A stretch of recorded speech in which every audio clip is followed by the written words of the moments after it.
오늘까지 우리 교회 관리를 같이 해오고 있습니다. 20년이 넘도록 이렇게 제 곁을 지켜주시고 또 여기 우리 계신 우리 권사님들 또 장로님 대단하신 분들입니다. 이렇게 같이 함께 해주셔서 감사를 드립니다. 우리 하나님 말씀 보겠습니다. 야고보서 5장 13절에서부터 16절의 말씀을 다 같이 합독을 하겠습니다. 야고보서 5장 13절에서부터 16절입니다. 신약성경 375페이지 다 같이 있습니다. 시작. 너희 중에 권한당하는 자가 있느냐? 그는 기도할 것이요 즐거운 자가 있느냐? 그는 찬송하신다. 너희 중에 병든 자가 있느냐? 그는 교회의 장로를 성할 것이요 그들은 주의 이름으로 기도를 받으며 그를 위하여 기도할지니라. 믿음의 기도는 병든 자를 구원하리니 주께서 그를 일으키시리라. 혹시 죄를 범하였을지라도 사하심을 받으리라. 그러므로 너희 죄를 서로 고백하며 너희 낫기를 위하여 서로 기도하라. 의인의 강구는 역사하는 힘이 큼이니라. 아멘. 오늘 본문의 말씀 중에 5장 16절입니다. 그러므로 너희 죄를 서로 고백하며 너희 낫기를 위하여 서로 기도하라. 그러므로 너희 죄를 서로 고백하며 너희 낫기를 위하여 서로 기도하라. 네. 우리가 늘 드라마나 영화의 악인들을 보면서 그 악인들이 고백할 기회, 죄를 고백할 기회, 회개할 기회가 여러 번 있음에도 불구하고 그 기회들을 전부 외면하고 그래서 절대로 회개치 않아서 나중에는 점점 그 죄가 커져서 장성해서 결국 사망을 낳게 되는 그런 모습을 우리가 이제 보게 됩니다. 오늘 본문의 말씀은 야고보 사도가 하나님 말씀을 전하면서 병든 자의 치유를 위하여 기도하는 모습을 보게 됩니다. 그렇죠? 너희 중에 병든 자가 있느냐? 그는 교회 장로들을 청할 것이요. 오늘 병든 사람을 위하여 기도하는 여러 가지 방법에 대해서 우리에게 말씀하는 것을 우리가 보게 됐는데 오늘 그 중간에 5장 16절입니다. 이러므로 너희 죄를 서로 구하며 병 낫기를 위하여 서로 기도하라. 이러므로 너희 죄를 서로 구하며 병 낫기를 위하여 서로 기도하라. 일상생활에서의 그런 고백, 일상생활에서의 잘못, 실수, 죄를 고백하고 치유를 받아라. 이렇게 말씀하는 것을 우리가 보게 됩니다. 병이 단지 육체적인 질병의 원인이 아니라 정신적이고 영적인데 원인이 있음을 오늘 분명히 밝히고 있는 모습을 우리가 보게 됩니다. 예수님께서 진풍병으로 누워 침상에 내려온 그 사람을 향하여 예수님께서 이렇게 말씀합니다. 소자야, 내 죄사함을 받아내리라. 그렇죠? 그랬더니 그 진풍병으로 누워있던 사람이 자리에서 일어납니다. 돌아가는 그 사람을 향하여 예수님께서 뭐라고 말씀하신다? 자신은 그와 같은 죄를 범치 말아라. 이렇게 말씀합니다. 그러니까 오늘 그 사람 중풍병, 즉 마비에 걸린 사지마비죠. 전혀 움직이지 못한 사람이라니까 반신불수가 아니라 사지마비에 걸린 사람. 이 사지마비의 원인이 예수님께서 뭐라고 말씀하신가는 다시는 그와 같은 죄를 범하지 말아라. 돌아가는 그 사람을 향하여 예수님께서 그렇게 말씀한 걸 보게 됩니다. 그 사람이 사지가 마비돼가지고 누웠던 그 병의 원인이 예수님께서는 영적인 질병으로 진단하셨는데 그 병의 원인이 죄에 있다라고 예수님께서 분명히 말씀하신 것을 우리가 보게 됩니다. 질병의 원인은 다양합니다. 육체의 약함으로 인하여 오는 것도 있고 또는 우리 지금 간염병처럼 타인으로부터 전염되는 전염병. 그런데 이 모든 질병의 원인이 뭐냐? 죄에서부터 비롯이 되어졌다라고 성경은 말씀하고 있습니다. 하나님은 본래 사람을 영원히 살도록 만드셨습니다. 아담이 선악과를 따먹고 제일 오래 사는 사람이 누구죠? 성경에서 가장 장수한 사람이 누구죠? 무드셀라죠. 무드셀라가 몇 살까지 살았습니까? 969살까지 살았죠. 그럼 이 969살은 노아가 방주를 져서 방주를 짓기 그 전에까지 무드셀라가 살았다는 것입니다. 무드셀라는 아주 오래 산 사람인데 방주의 심판이 있기 전에 그 전까지 살았어요. 자, 이번에 우리 정인이 사건이 온 사회를 참 분노하게 하고 많은 사람들의 가슴을 두드리게 하죠. 근데 참 안타까운 것이 그 정인이 양보라는 사람이 포항 우리 기독교에서는 가장 유명한 학교가 두 군데가 있는데 포항의 한동대와 천안의 백석대학교입니다.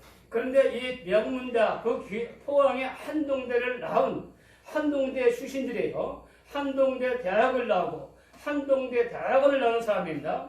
한동대를 세우고 설립한 김영길 총장, 초대 총장 그분이 언제 돌아가셨죠? 작년에 2019년에 돌아가셨어요. 재작년이죠 벌써. 2019년에 돌아가셨어요. 아마도 그분이 살아계셨으면 얼마나 가슴을 치고 애통했을까.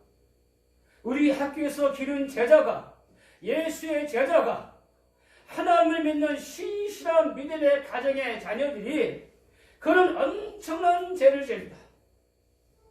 한동대는 정직과 성실로 유명한 학교입니다. 한동대의 표가 무엇입니까? 공부에서 난주냐가 아니라 공부에서 난준다는 표입니다. 우리가 왜 공부를 하냐? 남을 이롭게 하기 위해서, 사회 봉사하기 위해서, 사람들에게 믿음과 소망과 사랑, 예수의 사랑을 전하기 위해서 우리가 공부하는 것이다. 이것이 그 한동대의 이념입니다. 제가 이번 사건을 보면서 참 김영길 총장님이 적당한 때에 하나님의 부름 받았구나. 그분이 살아계셨으면 얼마나 가슴을 치고 애통했을까. 내 학교에서 내 학생들이 믿음을 얻어 자랐던 그 학생들이 엄청난 범죄를 저질러서 온 사회가 들끓고 온 대한민국이 분노와 애통에 휩싸이게 했다. 참 무덤에서 벌떡 일어날 일이다. 그런 생각을 했었던 것을 보게 됩니다. 하나님은 이와 같이 사람을 본래 오랫동안 아니 영원히 살도록 에덴동산에서 생명의 나무, 영생의 나무를 두셨다라고 성경을 말씀하고 있습니다. 그러나 하나님 말씀을 가역한 사람들에게 하나님께서 그 에덴의 생명의 나무, 영생의 나무를 먹지 못하도록 하나님께서 불칼을 든 천사들을 죽여서 그 에덴동산에서 사람들을 내어 쫓으셨다라고 성경은 말씀하고 있는 모습을 우리가 보게 됩니다. 예수님이 이 세상에 오셔서 수많은 병자들을 치료해 주셨습니다. 진정한 치유는 어디 있습니까? 영혼의 치료에 있었습니다. 불치병에서 곤침받고 시각장애인이 눈을 뜨고 사지마비 환자들이 손과 발이 정상으로 일어나게 되고 죽은 자들이 살아나게 되는 사건을 통하여 질병으로 죽을 수밖에 없는 인간을 불쌍히 여기시는 창조주 하나님의 사랑을 보여주신 것이고 그 사랑이 하나님이 저 멀리 사람의 손에 미치지 않는 그 목사에 거신 분이 아니시고 그 거룩하신 하나님을 사람들이 만나지 못할 뿐으로 여기지 않게 하시기 위하여 사람의 모양으로 이 땅에 오셔서 사람들에게 참 기적을 행하신 모습을 우리가 보게 됩니다. 그러므로 그 기적을 통해서 인간들은 자신들의 연약함을 돌아보고 그리고 자신들의 악함을 회개하고 우리 가운데 여전히 함께 하시는 하나님을 느끼고 깨달아 알게 하신 것이라고 성경은 분명하게 말씀하고 있습니다. 자, 우리 오늘 본문을 다시 한번 자세히 한번 살펴보겠습니다. 너희 중에 병든 자가 있느냐? 참된 치유의 방법에 대해서 5가지 단계를 말하고 있어요. 첫째, 교회 장로들을 청하여 기도해라. 그렇죠? 그래서 장로라는 것은 이 성경을 쓴 당시에는 목사라는 직임이 없었죠. 그렇기 때문에 교회 장로는 목사님들을 의미하고 있죠. 또는 교회에 아주 중직에 있는 그런 분들을 말하고 있죠. 교회 장로들을 청하여 기도를 받으라. 그 다음에 그 교회 장로들은 2가지를 하고 있죠. 주의 이름으로 기름을 바르며 주의 이름으로 기름을 바르며 과거에는 사람들이 아프면 기름을 발라줬다고 그래요. 근데 우리가 여기 영적인 해석을 하게 되면 성령으로 기도하라는 거죠. 성령으로 기도하라. 성령 충만한 사람이 기도하라. 이런 말씀으로 우리가 해석할 수가 있죠. 기름을 바르며 기도하라. 그리고 세 번째로 뭔가 믿음으로 기도하라. 믿음으로 기도하라. 그렇죠. 믿음으로 기도해야 되죠. 날 줄로 믿고, 치유될 줄로 믿고 기도하는 게 가장 중요하죠. 그 다음에 네 번째 뭡니까? 혹시 이게 말씀하니까 그 다음에 들어간 말씀이 뭡니까? 16절이죠. 그러므로 너희 죄를 서로 고백하며 병이 낫기를 위하여 기도하라. 누구의 죄를요? 우리들의 죄를 누구에게? 우리에게. 여기서 우리가 누구예요? 믿는 형제들이죠. 믿는 형제들에게 자기의 죄를 고백하는 겁니다. 그럼 무엇입니까? 이것이 인간은 연약하다는 거예요. 일상생활 속에서 수없이 많은 죄를 범해요. 인간은 끊임없이 서로에게 상처를 주고 있어요. 많은 사람들은 상처를 받고 있다고 하는데 상처를 준 사람은 별로 없다는 것이 문제가 되는 거죠. 근데 많은 사람들이 상처를 받고 있어요. 일상생활 속에서 말이나 행동이나 또는 여러 가지를 통해서 사람들이 상처를 받고 고통을 당하는 그런 모습을 우리가 보게 됩니다. 오늘 우리 사회도 이 죄에 휩싸여 있는 모습을 보게 됩니다. 그런데 사람들에게 문제가 무엇입니까? 죄가 무엇인지를 모른다는 것이 더 큰 문제입니다. 음주운전을 해서 사람을 죽이고도 기억이 나지 않는다고 말합니다. 지난주에도 부모들에게 학대를 당하고 죽임당한 어린아이의 고통 소리가 온 사회에 울리고 있고 사람들의 분노를 일으킴에도 정작 죄를 범한 사람들은 그의 죄의 심각성과 악함을 모른다는 것입니다. 이것이 우리의 마음을 더 아프게 하는 그런 모습을 우리가 보게 됩니다. 마귀는 사람들의 마음에 숨어 있어 이기심과 자기 합리 그리고 죄를 낳고 죄를 돕고 숨는 것을 통하여 죽음으로 몰아가는 것을 보게 됩니다. 사람들의 마음에 쓴뿌리가 깊이 내리고 있어 사망을 낳고 있는 모습을 우리가 보게 됩니다. 히브리서 12장 15절 말씀이니까 너희는 하나님의 은혜에 이르지 못하는 자가 없도록 하고 또 쓴뿌리가 나서 괴롭게 하여 많은 사람이 이로 말미암아 더럽게 되지 않게 하며 여기 쓴뿌리라는 것은 독초, 분노의 뿌리를 말합니다. 쓴풀을 가지고 독약을 제조하죠. 이 범죄인들은 이 독을 먹으면 음독을 하게 되면 경련과 마비가 일어나서 죽음에 이르게 되립니다. 쓴뿌리는 무엇입니까? 교만, 원한, 적대심, 다른 사람에게 해를 끼치는 것을 보게 됩니다. 그래서 이 죄의 쓴뿌리는 우리의 영혼을 괴롭게 하고 많은 사람이 이 열매를 인하여 더러움을 잊게 되는 것이다 라고 오늘 성경은 말씀하고 있습니다. 죄의 독한 뿌리가 다시 싹트어서 우리를 고통스럽게 하고 같은 믿음의 형제들은 이 독으로 더럽히거나 해를 끼치지 않도록 주의해야 된다고 성경은 말씀하고 있습니다. 이번에 정인이 아이의 사건을 통해서 어저께 밤에도 그것이 알고 싶다. 그렇죠? SBS인가요? SBS에서 그것이 알고 싶다 해서 2부로 지난주에도 했는데 또 어제도 2부로 또 그 메시지를 던지는 그런 모습을 보았어요.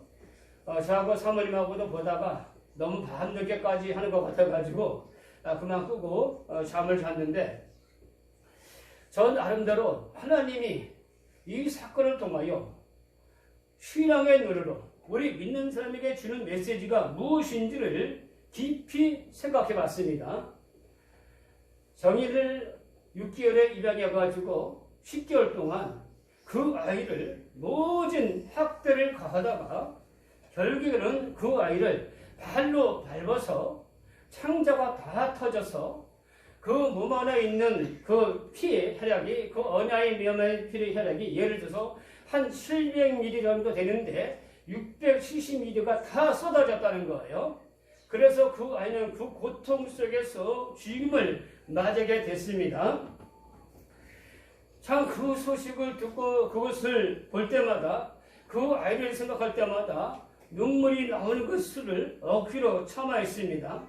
우리의 아까도 얘기했지만은 우리 믿는 사람 마음을 더 아프게 것은 그 양모 양무가 한 동네에서 만난 커플이고 그 집안 양쪽이 전부 목사님 가문이다라는 사실들을 더 아프게 했다는 것입니다.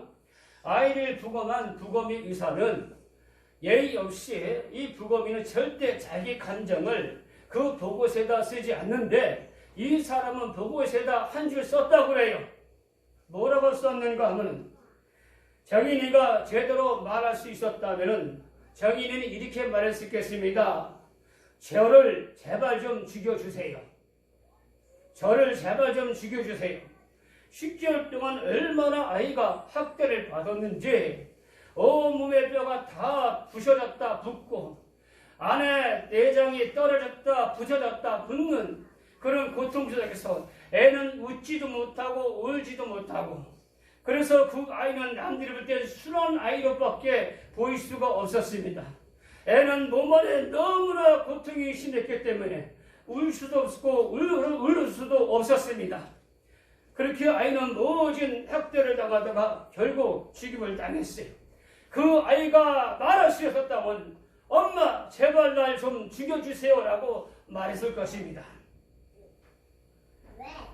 정인은 이렇게 죽어서 수목장으로 장례를 치르겠습니다. 그 장소가 양평에 있는 하이 패밀리 안데르센 공원모지입니다. 그 공원모지를 관리하고 있는 분이 누군가 하면 송규론 목사님이라고 하이 패밀리 대표 이사십니다. 그분이 한때는 우리나라 대한민국의 가장 사역에 아주 유명인으로 이름이 높았습니다.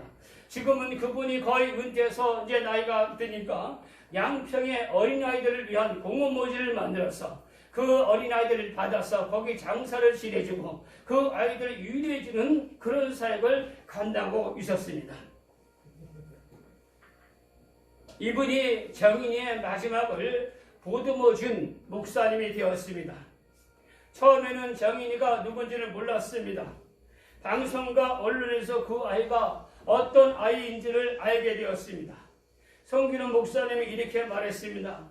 잔인하잖아요. 아무 저항의 능력이 없는 애인데 너무 서글픈 분노, 이 분노가 없으면 어찌 우리가 살아내겠습니까? 이 사건을 보면서 한국 교회의 숙제가 보였습니다.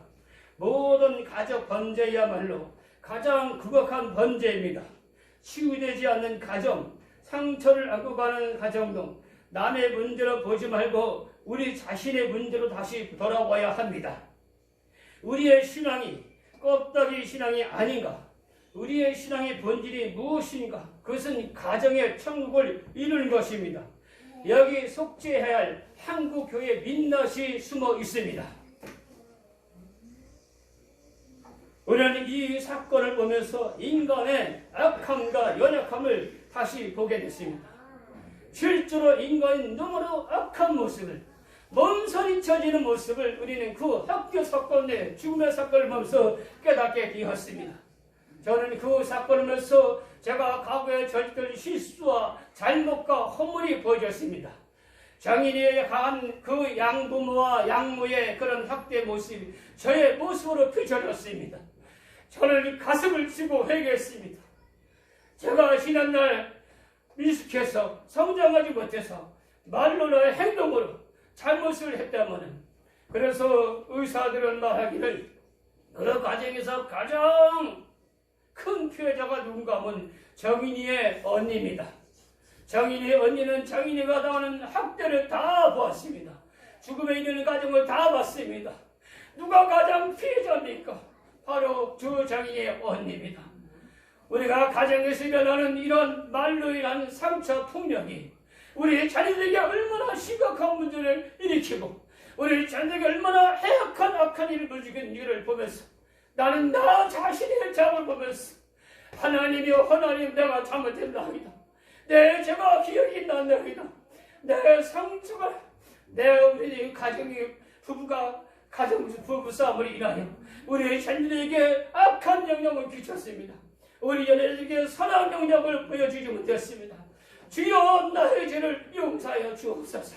내 죄가 보였습니다. 내 죄를 해겠습니다. 하나님, 저는 그 장인이 어머니 때 한번 물어보고 싶은 게 왜 아이를 그토록 죽여야 됐었느냐, 그렇게 잔인하게 죽여야 됐으냐 묻고 싶었지만 그 물음은 저 자신에게 대한 물음이었습니다. 우리도 스스로 이렇게 악한 마음을 가지고 있습니다. 독한 타락한 인간의 본성을 가지고 있습니다. 예수님께서 가늠 현장에서 붙잡힌 여인을 모세의 율법에 따라서 그 여인을 돌로 치려 할 때 예수님께서 너희 중에 죄가 없는 자가 먼저 돌로 이 여인을 치려 했더니 어른을 불쌍해서 어린아이까지 돌을 내려놓고 돌아갔다고 했습니다. 어른들은 살면서 죄가 쌓여져 가고 있습니다. 여러분도 우리 믿는 자들이 죄를 하셨습니까? 오늘 분명히 말씀, 우리가 우리 죄를 고백하라. 우리의 잘못과 허물을 고백하라. 우리 자녀들이라 할지라도 자녀들에게 내가 잘못한 것을 고백하고 용서를 주고 일상생활에서 우리는 치유가 이루어져야 됩니다. 일상생활에서 치료가 이루어지지 않으니까 마귀가 그 틈을 튼다서 마귀가 그 사람을 치료하고 악한 마음을 심어주고 잔인하고 폭력적인 마음을 심어줘서 결국 살인이 이르는 그런 모습을 우리는 보게 됩니다.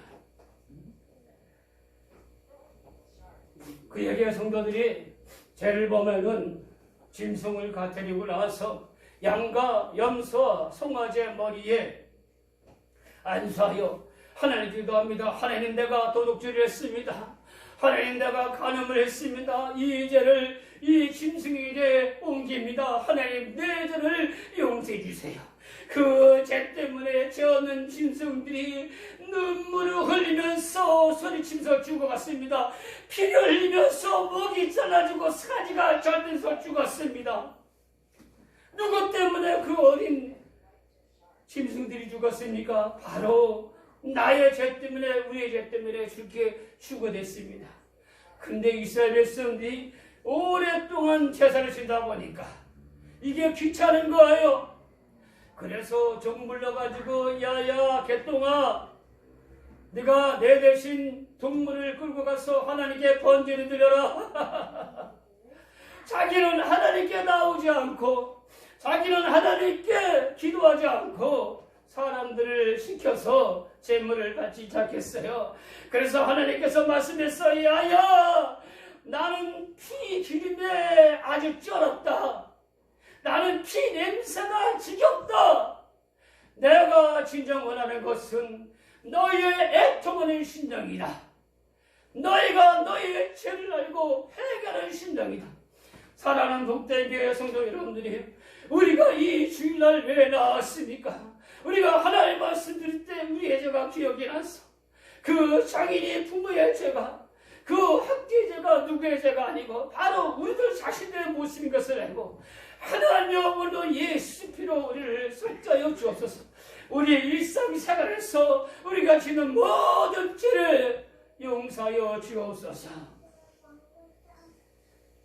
요한일서 1장 9절의 말씀 보니까 만일 우리가 우리 죄를 자백하면 그는 미쁘시고 의로우사 우리 죄를 사하시며 우리를 모든 불의에서 깨끗하게 하실 것이야.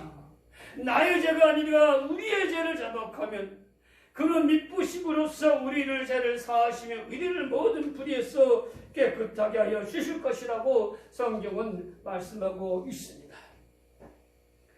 하나님이 우리의 죄를 사해 주시고 그 모든 불의에서 깨끗하게 해주신 은혜가 우리가 우리의 죄를 자백하는 것이라고 말씀하고 있습니다. 이 가정이라는 공동체에서 이 나라라는 공동체에서 범한 죄를 서로 고백하여야 하나님이 용서해 주십니다. 사람들이 죄라고 하는 것, 성경에서 죄라고 하는 것을 서로 고백하고 용서해 주셔야 됩니다.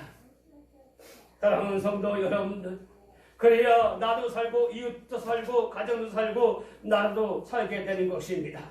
이 죄를 그냥 두면 망하는 사람들의 마음을 더욱 황폐하게 만들고 결국 죽음으로 몰아가는 것을 우리가 보게 됩니다. 할아버지가 의사였던 사람이 있는데 이 손자도 의사가 되었습니다. 의사인 가족입니다. 그 손자가 나중에 책을 썼는데 할아버지 의사가 그 손자 의사에게 늘 입버릇처럼 수없이 한 말을 기록하고 있다고 합니다.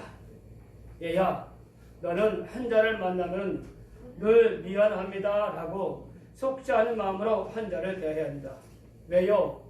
왜냐하면 내가 부족한 탓으로 환자를 미리 병에서 치료하지 못했기 때문이야. 그렇기 때문에 너는 환자를 대할 때마다 늘 마음속에 병은 미리 막아야 되는 것인데 병이 중할 때까지 당신을 돌아보지 못해서 이렇게 병이 중해졌습니다. 내 잘못입니다. 내가 잘못한 것입니다. 내가 잘못해서 당신이 병든 것입니다.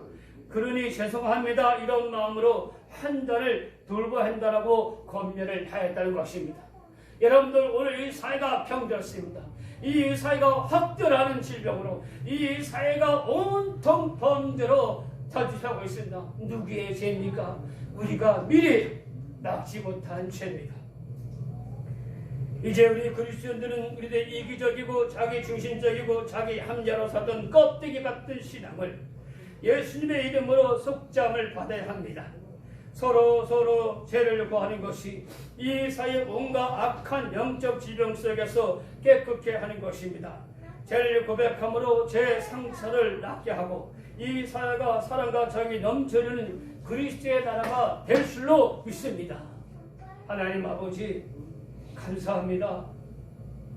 오늘 이 사회의 온갖 악한 이들을 바라보면서 인간의 악함을 보면서 인간의 잔인무도함을 보면서 그 모습은 나의 내면 속에 깊이 묻혀있는 원한과 고통과 분노의 쓴뿌리인 것을 우리도 알게 됩니다. 우리가 우리 죄를 자백하라고 주님께서 말씀하고 있습니다. 그래야 일생생에서 온전한 치유가 이루어진다고 주님 말씀해 주셨습니다. 하나님, 우리가 우리 죄를 서로 고백하고 기도하는 자가 되게 하여 주시옵소서. 서로를 위하여 기도하게 될 때에, 서로를 위하여 불쌍히 여기게 될 때에, 서로를 위하여 믿음과 소망과 사랑의 마음을 가질 때에 가정이 치유가 되어지고 사회가 치유가 되어지고 이 나라가 바로 서게 될 줄로 믿습니다. 성령님께서 역사해 주시고 어느 제대의 상처 입은 심령들을 치료하여 주시옵소서. 예수님의 이름으로 감사합니다.